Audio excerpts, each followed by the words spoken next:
Pessoal, tudo bem com vocês?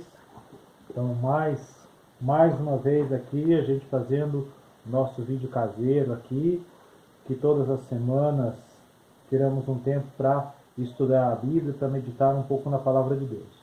Como sempre digo, nosso objetivo é nos aperfeiçoarmos e nos prepararmos mais para o Senhor e buscarmos sempre uma direção e um fundamento em Deus para as nossas vidas. Hoje eu quero pôr o tema do vídeo de hoje, os dias de Noé, assim como foram os dias de Noé.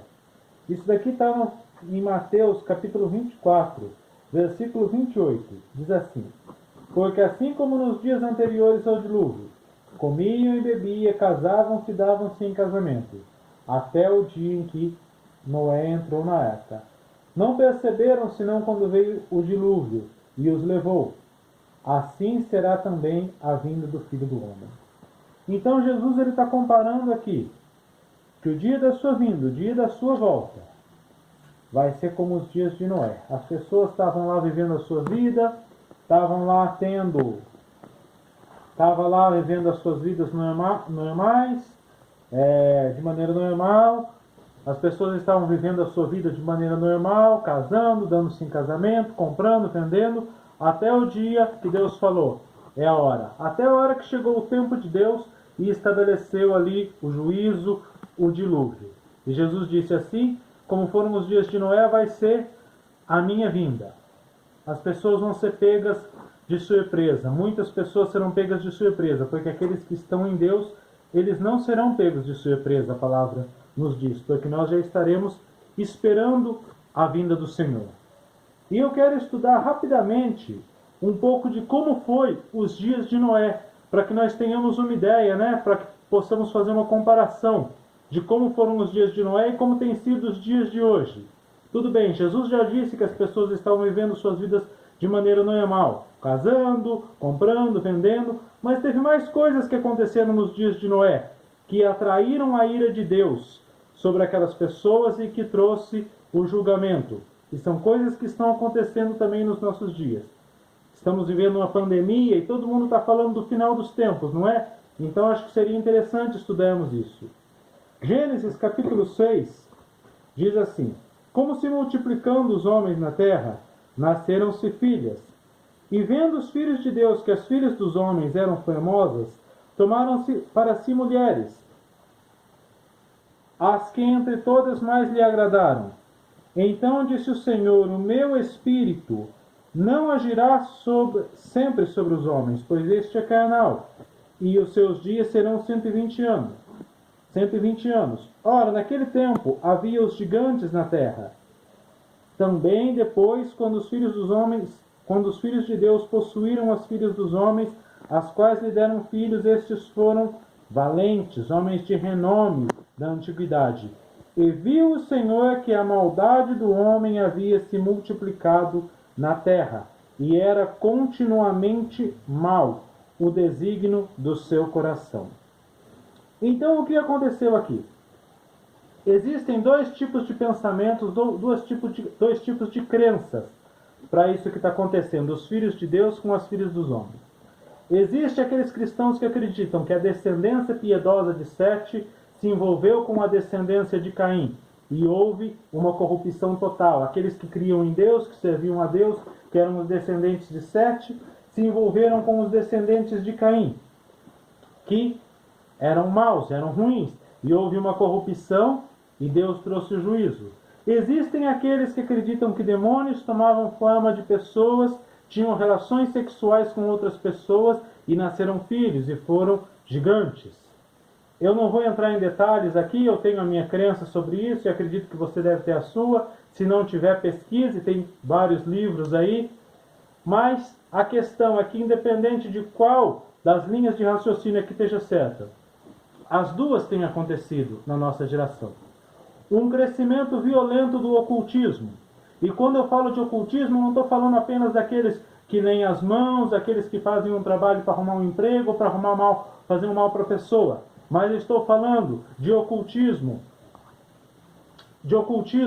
no governo, ocultismo nos programas de televisão, o satanismo querendo moldar a cultura para afastar as pessoas de Deus, para enfraquecer a igreja. Você pega desenhos, você pega novelas, estão recheados de ocultismo, símbolos de ocultismo. Você pode procurar aí no YouTube, você pode procurar em qualquer lugar, você vai ver que o ocultismo ele está em praticamente todas as coisas.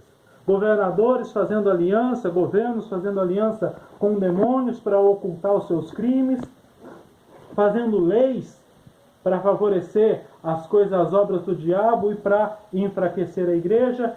Enfim, um crescimento violento do ocultismo, independente se estão tendo relações sexuais ou não, mas a realidade é que assim como as pessoas naquela época se relacionavam com demônios, hoje as pessoas também têm se relacionado com demônios. E a questão da descendência de Sete se envolver com a descendência de Caim também é verdade. Nos dias de hoje, uma descendência piedosa, uma parte piedosa da igreja, de gente que serve a Deus, que ama a Deus, fazendo o seu casamento com o mundo, com as coisas das trevas, e trazendo, ao invés da igreja influenciar o mundo influenciando a igreja. Cada dia mais eu vejo os cristãos abrindo concessão para aquilo que é da carne, para aquilo que é das trevas, usando palavras bonitas para amenizar. Pessoas não conseguem se livrar dos seus pecados, querem legalizar o pecado, arrumar base bíblica para o pecado. A cultura do mundo entrando dentro da igreja, as pessoas tendo o mesmo conceito de vitória que o mundo tem, a igreja passou a ter também, o mesmo conceito de derrota, a mesma quantidade de prostituição, de vícios que é no mundo, começando a ter na igreja. Enfim, uma descendência cristã, uma descendência piedosa, casando com uma descendência mundana e trazendo uma corrupção. E ainda se você for continuar lendo, aqui em Gênesis, você vai ver que Deus diz que a terra, versículo 11, a terra estava corrompida à vista de Deus e cheia de violência.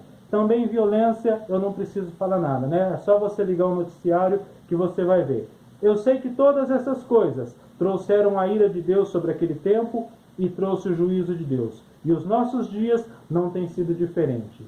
Então qual tem que ser a minha posição e a sua diante de tudo isso? A mesma posição que foi a posição de Noé e de sua família. De se colocar diante de Deus, de buscar estar no centro da sua vontade, buscarmos a sua palavra, que hoje eu vejo as pessoas cada dia mais se afastando da palavra de Deus. Mais do que nunca nós precisamos parar de correr atrás de fábulas, de correr atrás de sonhos e até mesmo de visões. Ainda que eu acredite em sonhos e ainda que eu acredite em visões, mas buscarmos a palavra de Deus, buscarmos uma estrutura e um fundamento na palavra, nos posicionarmos diante de Deus, purificarmos as nossas vidas e também tentarmos alcançar o mundo, porque Noé, quando ele construía a arca, ele obedecia a Deus. Aquilo era uma pregação para o mundo da sua época. Assim, a nossa vida, diante de Deus e diante da sua palavra, tem que ser também uma pregação para este mundo, para que a gente possa salvar a nossa vida e tentar salvar aqueles que estão à nossa volta. Fica a dica, muito obrigado pela sua atenção, fiquem com Deus e até o próximo vídeo. Deus nos abençoe.